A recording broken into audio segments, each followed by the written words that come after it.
السلام علیکم ورحمۃ اللہ وبرکاتہ۔ اس وقت میں آپ کے سامنے سورہ نحل کی آیات 61 اور 62 یعنی 61 اور 62 کا ترجمہ لے کر حاضر ہوں، سماعت فرمائیے۔ اعوذ باللہ من الشیطان الرجیم، بسم اللہ الرحمن الرحیم۔ اگر کہیں اللہ لوگوں کو ان کی زیادتی پر فوراً ہی پکڑ لیتا تو روئے زمین پر کسی متنفس کو نہ چھوڑتا، لیکن وہ سب کو ایک وقت مقرر تک مہلت دیتا ہے، پھر جب وہ وقت آ جاتا ہے تو اس سے کوئی ایک گھڑی بھر بھی آگے پیچھے نہیں ہو سکتا۔ آج یہ لوگ وہ چیزیں اللہ کے لیے تجویز کر رہے ہیں جو خود اپنے لیے انہیں ناپسند ہیں، اور جھوٹ کہتی ہیں ان کی زبانیں کہ ان کے لیے بھلائی بھلا ہے۔ ان کے لیے تو ایک ہی چیز ہے اور وہ ہے دوزخ کی آگ، ضرور یہ سب سے پہلے اس میں پہنچائے جائیں گے۔ صدق اللہ العظیم۔ ان آیات میں اللہ تعالیٰ اپنی ایک بڑی اہم پالیسی یا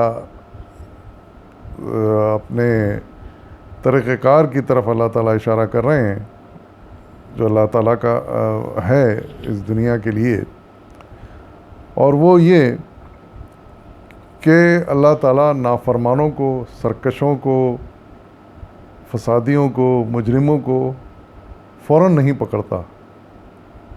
اللہ تعالیٰ کی پالیسی ہے کہ وہ جرم کرتے ہی ان کو فوراً نہیں پکڑتا، ان کو ایک مہلت دیتا ہے، اور وہ مہلت کتنی ہوتی ہے، کس کے لیے ہوتی ہے، وہ اللہ ہی بہتر جانتا ہے، لیکن مہلت اس لیے دیتا ہے کہ شاید یہ غلطی کے بعد سمجھ جائیں، سدھر جائیں، اپنی اصلاح کر لیں۔ اور حقیقت ہے کہ اگر ایسا اللہ نہ کرتا اور فوراً ہی پکڑ لیتا ہے تو پھر کوئی انسان اس کی پکڑ سے بچ نہیں سکتا تھا۔ اس لیے کہ ہر انسان کچھ نہ کچھ قصور، خطائیں، غلطیاں، گناہ ضرور کرتا ہے، اور وہ رحیم و کریم ہے جو ہمیں مہلت دیتا ہے۔ اس مہلت سے ہمیں فائدہ اٹھانا چاہیے، اپنا سدھار کرنا چاہیے، اور توبہ کرنی چاہیے اپنے گناہ سے، اس جرم سے، اس زیادتی سے جو ہم سے سرزد ہوئی ہے، توبہ کرنا چاہیے۔ لیکن دنیا میں بہت سے ایسے لوگ ہیں جو اس مہلت کا غلط فائدہ اٹھاتے ہیں، اور وہی اس غلط فہمی میں پڑ جاتے ہیں کہ ہمیں تو کچھ بھی نہیں ہو رہا، ہم نے تو یہ بھی کیا، ہم نے وہ بھی کیا، ہم نے ایسا بھی کیا، ہم نے ویسا بھی کیا، کیا ہوا، ہمارا تو کچھ بگڑا نہیں۔ تو ان کے حوصلے بڑھتے چلے جاتے ہیں، لیکن یہ ان کے حق میں سخت نقصان دہ ہیں۔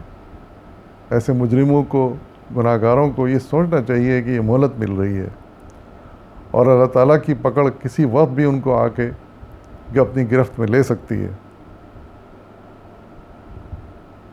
تو اس موقع سے پہلے اگر انسان سمجھدار ہے تو اسے سمجھ جانا چاہیے اور اپنی اصلاح کر لینی چاہیے۔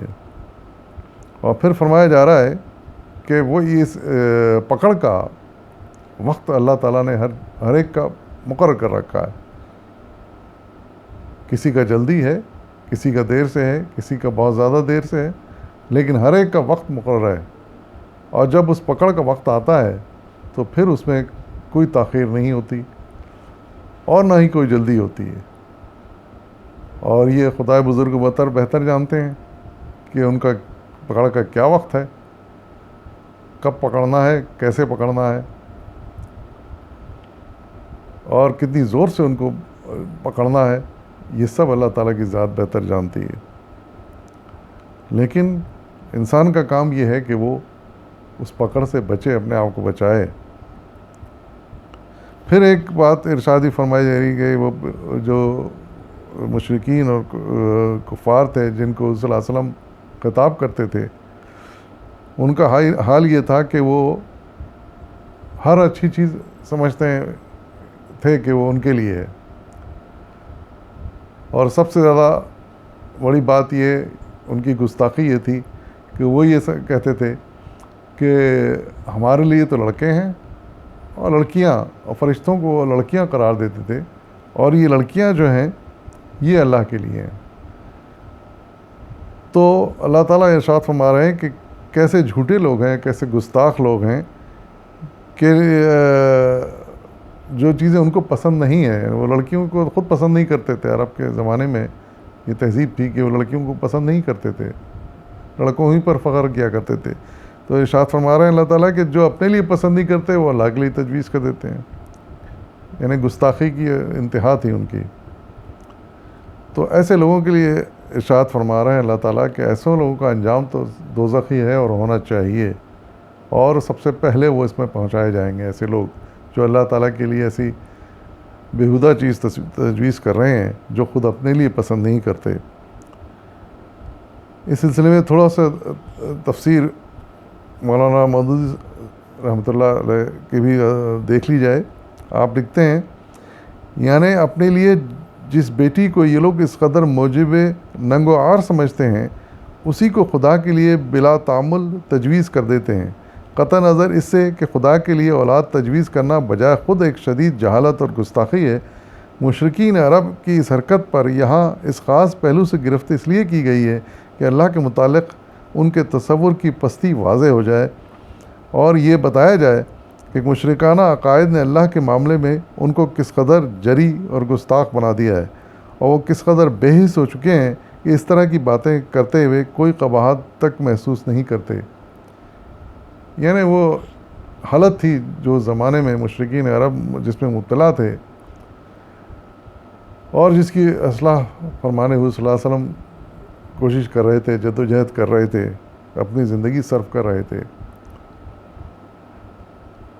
اس سے ہمیں اندازہ ہوتا ہے کہ حضور صلی اللہ علیہ وسلم کو کس قدر سخت اور نالائق لوگوں سے سابقہ پڑا تھا، اور آپ کو کس قدر مشکلات پیش آئی ہوں گی ان کو سدھارنے کے لیے۔